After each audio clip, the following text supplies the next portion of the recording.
Hi, Miss Eglin here. Today I'm reading Chapter 12 of Lois Lowry's The Giver. You slept soundly, Jonas, his mother asked at the morning meal. No dreams? Jonas simply smiled and nodded, not ready to lie, not willing to tell the truth. I slept very soundly, he said.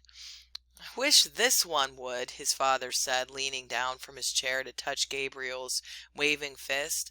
The basket was on the floor beside him. In its corner, beside Gabriel's head, the stuffed hippo sat staring with its blank eyes. So do I, Mother said, rolling her eyes. He's so fretful at night.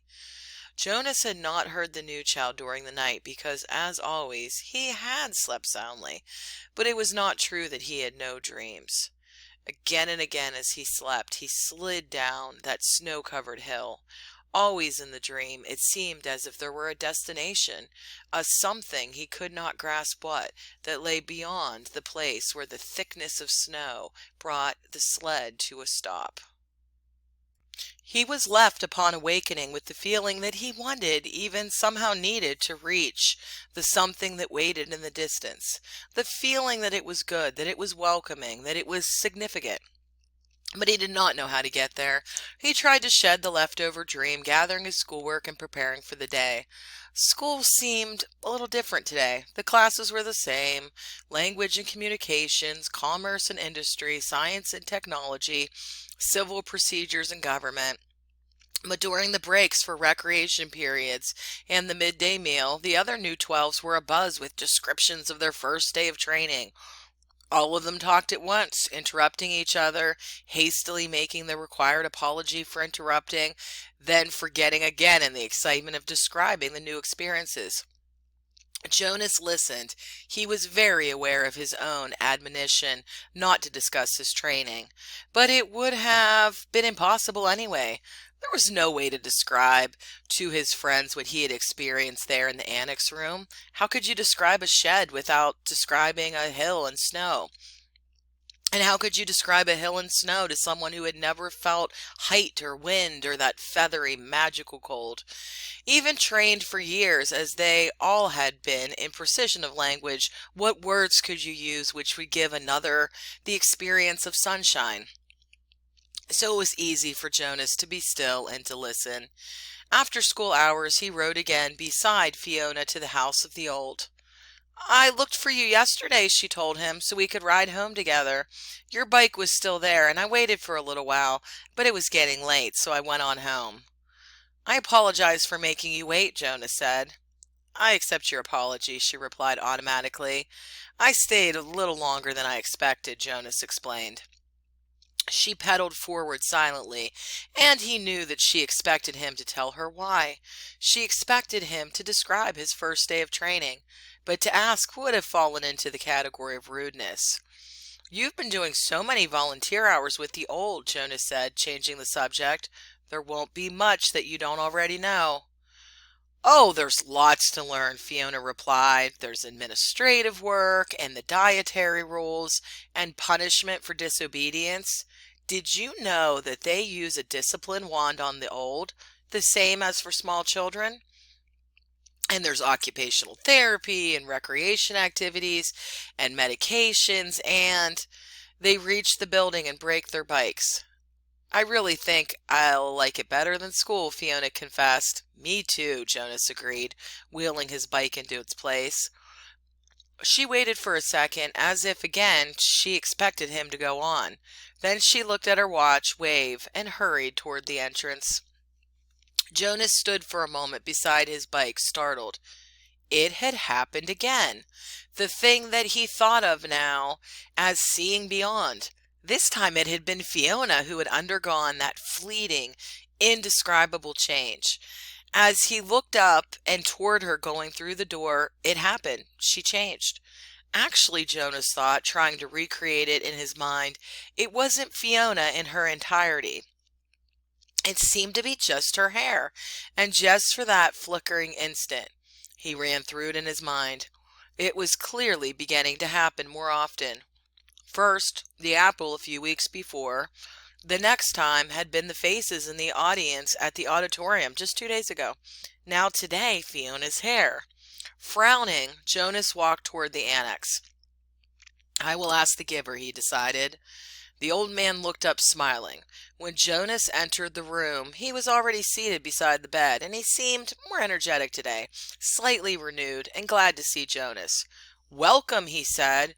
"We must get started. You're 1 minute late. I apologize." Jonas began, then stopped flustered, remembering there were to be no apologies. He removed his tunic and went to the bed. "I'm 1 minute late because something happened," he explained, "and I'd like to ask you about it if you don't mind." "You may ask me anything." Jonas tried to sort it out in his mind so he could explain it clearly. "I think it's what you call seeing beyond," he said. The giver nodded. "Describe it." Jonas told him about the experience with the apple. Then the moment on the stage when he had looked out and seen the same phenomenon in the faces of the crowd. Then just today, just outside, it happened with my friend Fiona. She herself didn't change exactly, but something about her changed for a second. Her hair looked different, and not in its shape, not in its length. I can't quite. Jonas paused, frustrated by his inability to grasp and describe exactly what had occurred. Finally, he simply said, "It changed. I don't know how or why." "That's why I was 1 minute late," he concluded, and looked questioningly at the giver. To his surprise, the old man asked him a question which seemed unrelated to the seeing beyond. "When I gave you the memory yesterday, the first one, the ride on the sled, did you look around?" Jonas nodded. "Yes," he said, "but the stuff, I mean the snow in the air, made it hard to see anything." "Did you look at the sled?" Jonas thought back. "No, I only felt it under me. I dreamed of it last night, but I don't remember seeing the sled in my dream either, just feeling it." The giver seemed to be thinking. "When I was observing you before the selection, I perceived that you probably had the capacity, and what you describe confirms that." "It happened somewhat differently to me," the giver told him. "When I was just your age, about to become the new receiver, I began to experience it, though it took a different form. With me it was, well, I won't describe it now. You wouldn't understand it yet. But I think I can guess how it's happening with you. Let me just make a little test to confirm my guess. Lie down." Jonas lay on the bed again, with his hands at his sides. He felt comfortable here now. He closed his eyes and waited for the familiar feel of the giver's hands on his back. But it didn't come.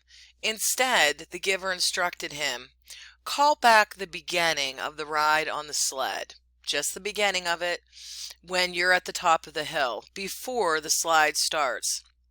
And this time, look down at the sled." Jonas was puzzled. He opened his eyes. "Excuse me," he asked politely, "but don't you have to give me the memory?" "It's your memory now. It's not mine to experience any longer. I gave it away." "But how can I call it back?" "You can remember last year, or the year that you were a 7 or a 5, can't you?" "Of course." "It's much the same. Everyone in the community has one generation memories like those. But now you will be able to go back farther. Try, just concentrate." Jonas closed his eyes again. He took a deep breath and sought the sled and the hill and the snow in his consciousness. There they were with no effort. He was again sitting in that whirling world of snowflakes atop the hill. Jonas grinned with delight and blew his own steamy breath into view. Then, as he had been instructed, he looked down. He saw his own hands, furred again with snow, holding the rope. He saw his legs and moved them aside for a glimpse of the sled beneath. Dumbfounded, he stared at it. This time it was not a fleeting impression. This time the sled had, and continued to have as he blinked and stared at it again, that same mysterious quality that the apple had had so briefly. And Fiona's hair. The sled did not change. It simply was whatever the thing was. Jonas opened his eyes and was still on the bed. The giver was watching him curiously. "Yes," Jonas said slowly, "I saw it in the sled." "Let me try one more thing. Look over there to the bookcase. Do you see the very top row of books, the ones behind the table on the top shelf?" Jonas sought them with his eyes. He stared at them, and they changed. But the change was fleeting. It slipped away the next instant. It happened, Jonas said. It happened to the books, but it went away. I'm right then, the giver said. You're beginning to see the color red. The what? The giver sighed. How to explain this? Once, back in the time of the memories, everything had a shape and size, the way things still do, but they also had a quality called color.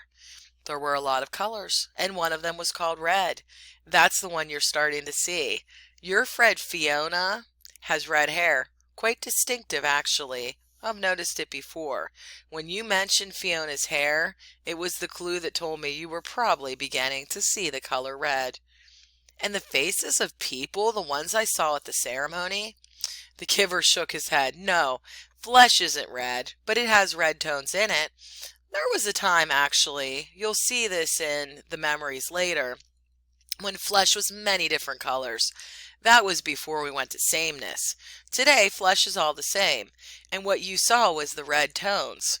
Probably when you saw the faces take on color, it wasn't as deep or vibrant as the apple or your friend's hair.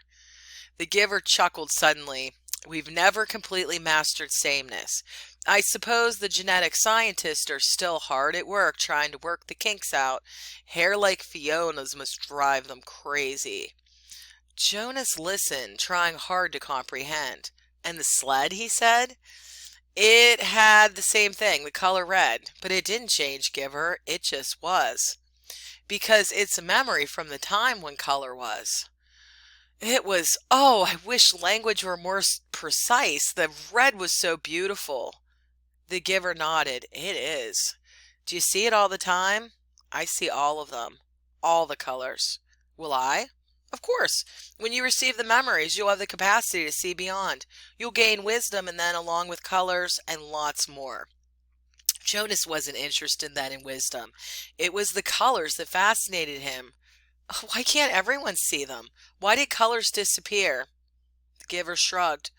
Our people made that choice, the choice to go to sameness. Before my time, before the previous time, back and back and back, we relinquished color when we relinquished sunshine and did away with differences. He thought for a moment. We gained control of many things, but we had to let go of others. We shouldn't have, Jonas said fiercely. The giver looked startled at the certainty of Jonas's reaction. Then he smiled wryly. You've come very quickly to that conclusion, he said. It took me many years. Maybe your wisdom will come much more quickly than mine. He glanced at the wall clock. Lie back down now. We have much to do. We have so much to do. Giver, Jonas asked as he arranged himself again on the bed, how did it happen to you when you were becoming the receiver? You said the seeing beyond happened to you, but not the same. The hands came to his back. Another day, the giver said gently. I'll tell you another day. Now we must work, and I've thought of a way to help you with the concept of color. Close your eyes and be still now. I'm going to give you a memory of a rainbow. End of chapter 12.